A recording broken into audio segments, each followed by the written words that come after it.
Meus amigos, meus irmãos, sejam todos bem-vindos ao Evangelho no Lar, do Grupo Espírita Garimpeiros da Luz.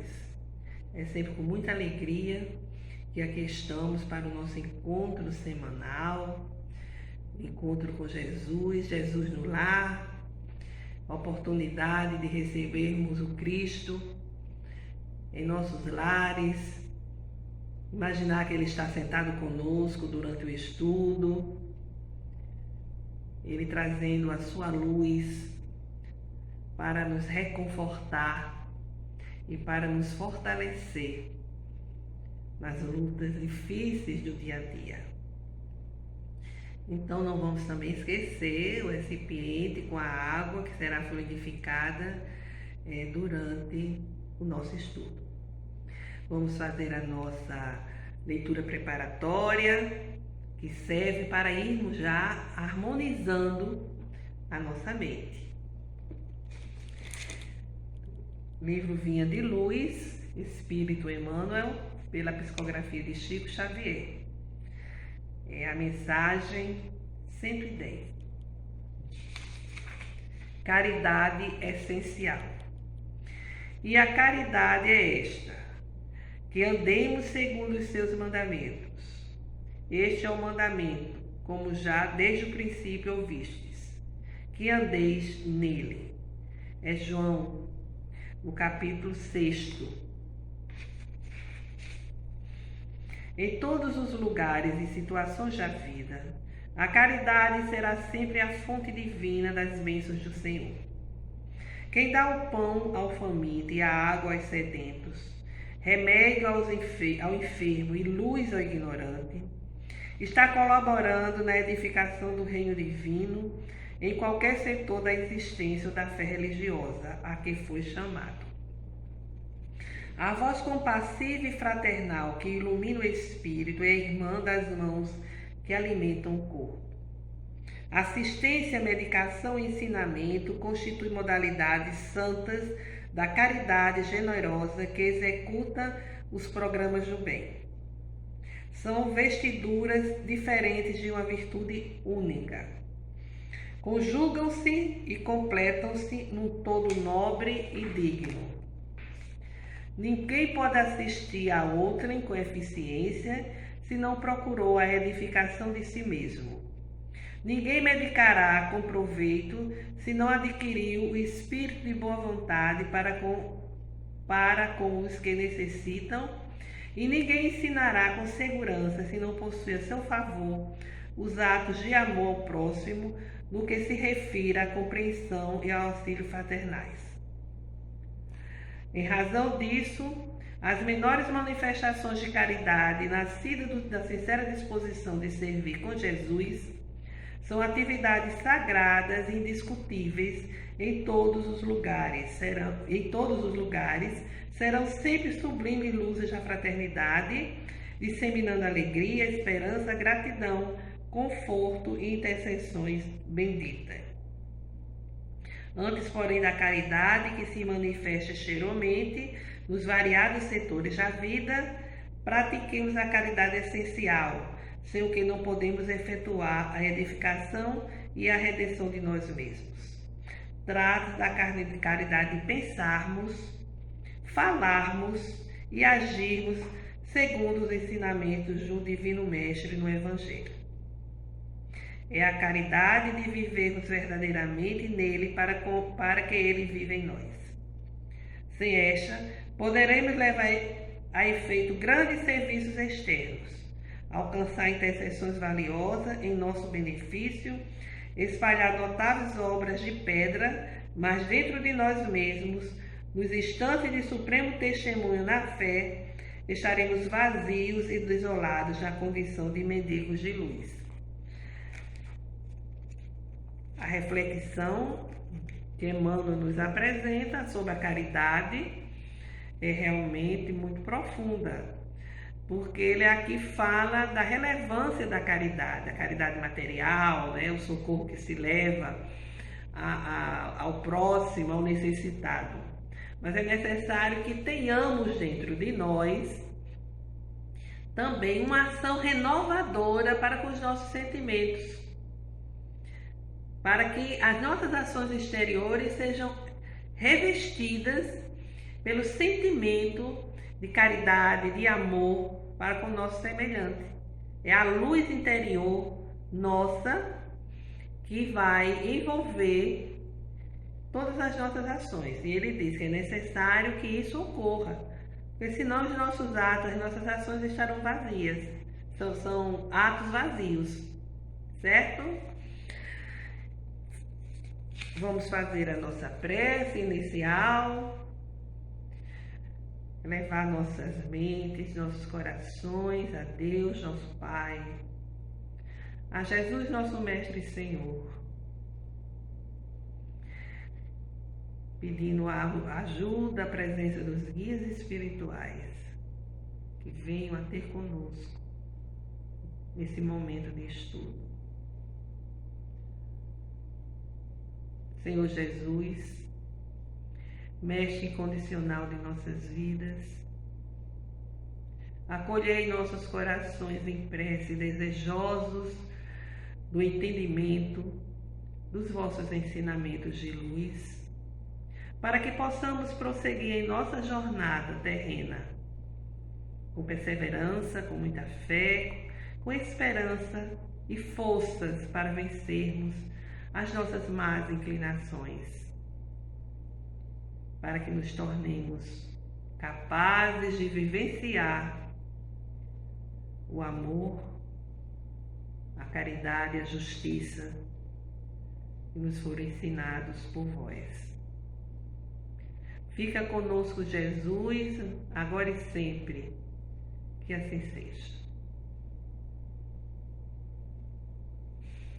Bem, meus amigos, nós estamos fazendo nossas reflexões com relação ao capítulo 11. E hoje o item será o item 5. Dai a César o que é de César. Então os fariseus, tendo se retirado, decidiram entre si surpreendê-lo em suas palavras. Mandaram-lhe, pois, seus discípulos com os herodianos dizer-lhe: Senhor, sabemos que sois verdadeiro e que ensinas o caminho de Deus pela verdade, sem considerar a quem quer que seja, porque não considerais a pessoa nos homens. Dizei-nos, pois, vosso conselho sobre isto. É-nos permitido pagar os tributos a César ou não pagá-lo? Mas Jesus, conhecendo a sua malícia, lhes disse: Hipócritas, por que me tentais? Mostrais a peça de dinheiro que se dá para o tributo. E tendo eles lhe apresentado uma moeda, Jesus lhes disse: De quem é esta imagem e esta inscrição? De César, disseram-lhe. Então Jesus lhes respondeu: Dais, pois, a César o que é de César e a Deus o que é de Deus. Tendo ouvido falar dessa maneira, admiraram-se de sua resposta, deixando-se retirar. O registro é de Marcos, capítulo 22, versículo 15 a 22, e também Marcos, o capítulo 12, versículo 13 a 17. Veja bem, eles não estavam, quer dizer, os fariseus, eles não estavam muito preocupados com a resposta de Jesus sobre o tributo, assim, o pagamento do tributo, né? Eles queriam, na verdade, de acordo com o que Jesus respondesse, colocar Jesus de uma forma difícil perante as autoridades romanas e os dissidentes judeus. Era uma pergunta fora do contexto, né? Estava se falando sobre Deus, as coisas divinas, a igualdade entre que ele tratava todo mundo, todos os homens igualmente, e aí ele surge com a questão de tributo. pagamento do tributo, que eles detestavam isso, né? Pagar o tributo. E Jesus, ele dá uma resposta porque ele sabia exatamente o que se passava na cabecinha dele, né? E responde: dai a César o que é de César e a Deus o que é de Deus. Eles, na verdade, não esperavam essa resposta, né? Eles queriam, quem sabe, até partir para uma rebeldia, para um tumulto, dizendo que que Jesus, né, o provável Messias, não aconselhava o pagamento do tributo. O verdadeiro sentido de dar a César o que é de César, nessas palavras, está inserido aquele ensinamento do Cristo. Quando ele diz que devemos fazer ao outro o que desejamos que nos seja feito. Então, Jesus assim está dizendo: dê a César o que é de César. Ou seja, é necessário cumprir com as obrigações decorrentes da vida material. Era uma questão material, respeitando as leis vigentes, honrando os compromissos assumidos perante a sociedade, as autoridades, perante exatamente as leis da época, por mais cruéis e injustas que sejam, e buscar outras alternativas de modificá-las. Isso também está inserido nesse sentido. Então, Jesus aqui ensina o princípio da justiça e equilíbrio que deve direcionar o comportamento do verdadeiro cristão diante da vida. E Jesus esclarece que é necessário atender a essas exigências, que são as exigências passageiras da vida passageira, que é a vida na matéria, né? Agora, sem esquecer as obrigações do crescimento espiritual. Então, dar a César o que é de César insere esse ensinamento que Jesus já nos deu, que é o de fazer ao próximo o que desejamos que nos seja feito. Se pensarmos antes de agir nesse ensinamento, com certeza iremos errar muito menos, porque Jesus ele não aprova nenhum tipo de prejuízo material, moral a outrem. E ele enfatiza, né, que o desrespeito aos interesses, né, das pessoas é muito grave. Os direitos de cada um devem ser respeitados. Como está essa recomendação é tão atual, né, nos dias de hoje, em que não se respeita mais direitos adquiridos, direitos que as pessoas têm, que grupos têm. As pessoas desrespeitam e querem exatamente desfazer, botar abaixo esses direitos que foram conquistados, que foram reconhecidos ao longo de muito debate, ao longo de muita luta. Então, é um ensinamento realmente coerente, indispensável, tendo em vista o nosso nível de imperfeições ainda ser muito sério. Nós vivemos muito de aparência, nós vivemos muito assim de palavras soltas, palavras que não condizem com o que nós somos, palavras e gestos, atitudes que giram em torno de interesses próprios, interesses de alguns grupos, ficando as pessoas, principalmente as minorias já tão sofridas, tão desrespeitadas, desprezadas, ao Deus dará. Então, Jesus, nesse ensinamento que é muito abrangente, ele diz que é necessário cumprir com os deveres que se contraiu perante exatamente a família, as autoridades, as instituições da sociedade e cada um em particular. No nosso cotidiano, nós nos preocupamos muito com o que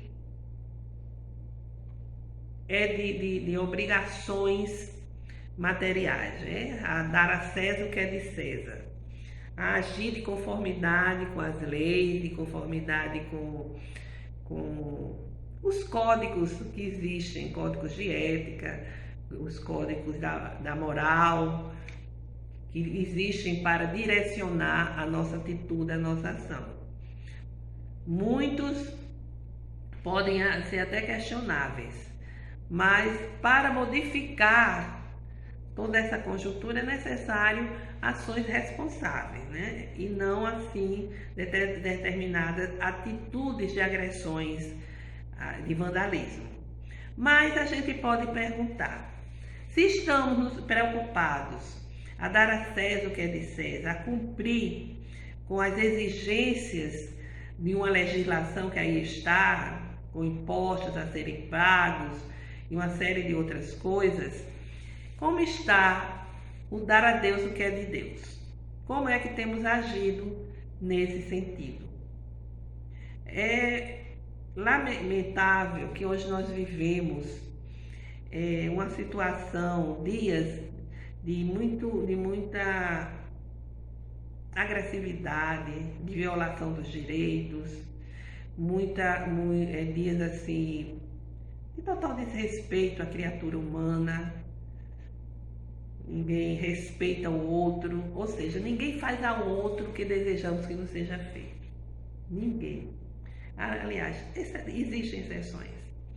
Porque a gente vê determinadas atitudes nas redes sociais, por aí, de tanta violência, de tanta agressividade, de tanto desrespeito, que a gente fica a pensar se essas pessoas nunca ouviram falar do Evangelho de Jesus.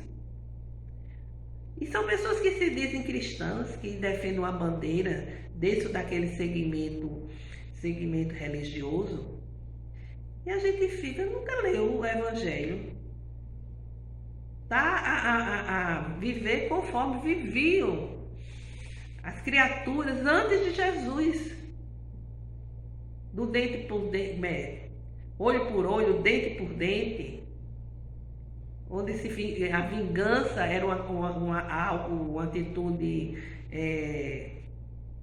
aprovada. É lastimável, mas a gente sabe que nós estamos na transição planetária, em que o joio será separado do trigo. Quem não se reformar, transformar com base na lei de amor, justiça e caridade, não vai reencarnar mais na Terra, vai para um planeta, não vai ingressar no planeta de regeneração, vai continuar em um outro mundo de provas e de expiações. É a tal coisa. As pessoas não acreditam na imortalidade do espírito, acham que já estão perdoados, já estão no reino de Deus, pelo simples fato de louvar com palavras ao Pai e de estar em uma determinada religião, que basta estar lá para ser salvo. Então pouco importa, não tem essa coerência, essa sintonia entre o que se é espiritualmente e o que se pratica. Então, dar a Deus o que é de Deus. O que pode representar isso para nossas vidas?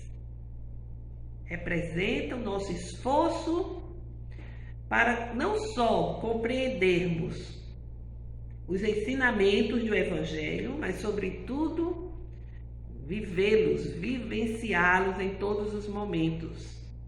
Sabemos que conseguimos agir coerentemente em um determinado momento, mas depois, em uma outra situação, escorregamos. Mas não importa, isso faz parte da jornada. Só se levanta porque caiu quem estava andando. Então, eu estou caminhando, eu estou me esforçando.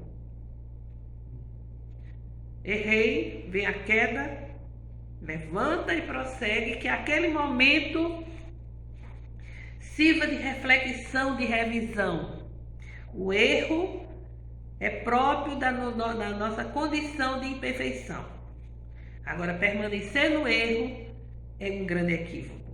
É necessário que os erros sirvam de reflexão Que a gente pense e a partir da experiência errada, a gente não cometa mais, a gente volte a caminhar cada vez mais esclarecido, cada vez mais fortalecido. Então, quando Jesus diz, dai a Deus o que é de Deus, Ele está nos convidando até os dias de hoje a pensar exatamente como temos sido. O que significa dar a Deus o que é de Deus? É o nosso amor, é a construção do amor, é o bem que possamos fazer ao nosso próximo e a nós mesmos, é o perdão que a gente oferta ao nosso semelhante, ao invés de ficar com ressentimentos, com rancor, com mágoas.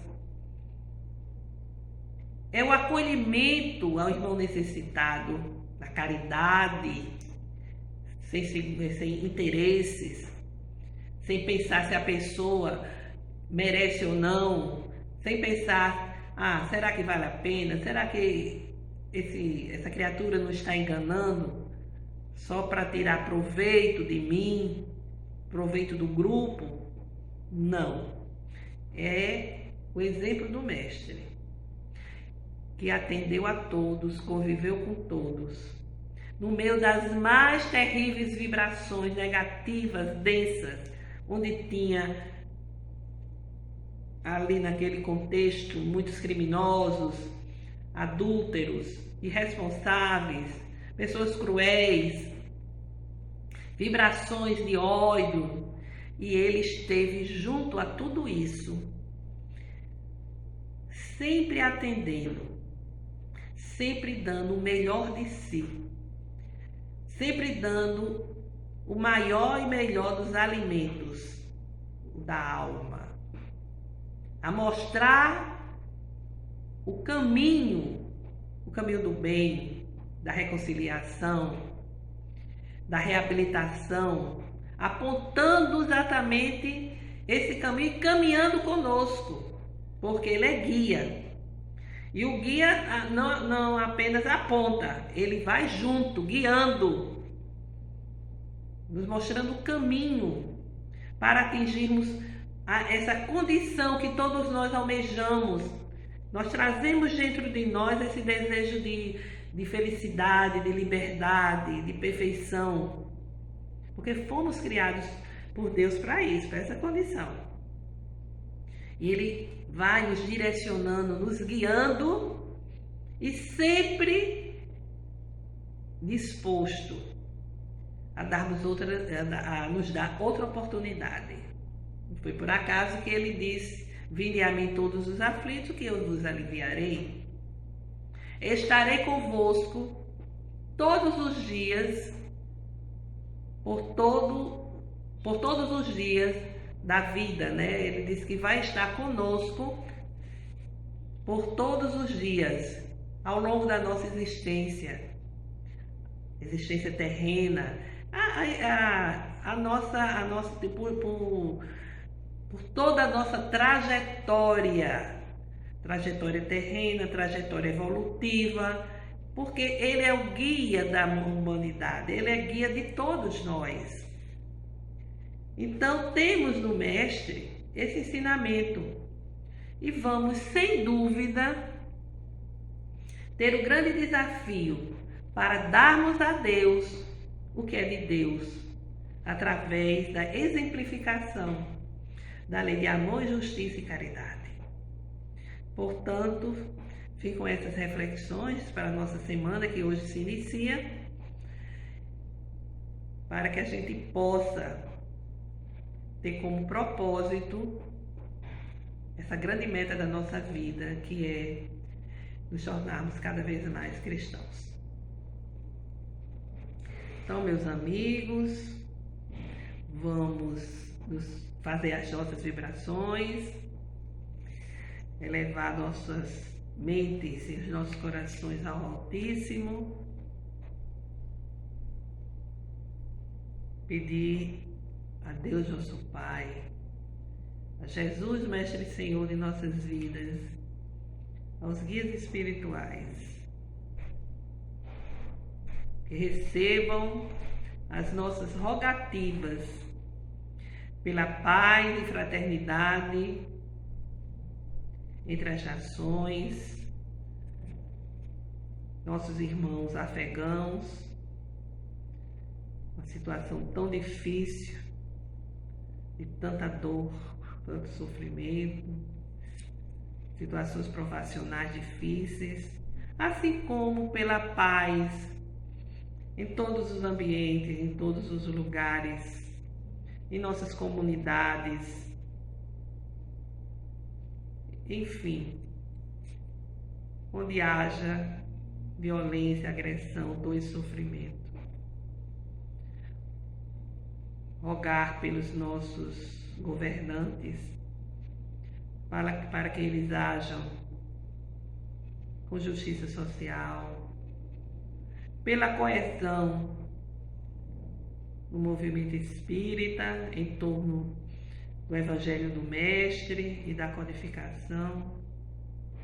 Rogar por cada um de nós, por nossas famílias, por nossos familiares, para que a luz divina chegue a cada um, a cada lar, que o Evangelho de Jesus ilumine esses ambientes, as pessoas, suas mentes e corações. Que a graça do alto nos seja concedida com bênçãos de paz, de saúde, de proteção, e que ilumine os nossos passos, os nossos destinos, a nossa caminhada.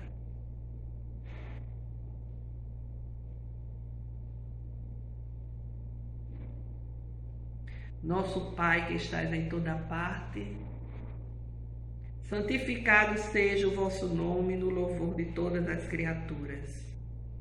Que venha a nós o vosso reino de amor e sabedoria, e que a vossa vontade, Senhor, se cumpra aqui na terra e em todos os ciclos espirituais. O pão nosso do corpo e do espírito dai-nos hoje. Perdoai as nossas dívidas, ensinando-nos a perdoar os nossos devedores com esquecimento de todo mal, não permitindo que venhamos a cair nas tentações das nossas próprias inferioridades. Livra-nos da maldade que ainda reside em nós mesmos, para que assim reine a paz, o entendimento e o amor na caridade, hoje, amanhã e sempre. Que assim seja. Com esta prece, encerramos o Evangelho de hoje, desejando a todos uma semana de saúde, paz e harmonia, e que faça as suas reflexões durante a semana. Até breve.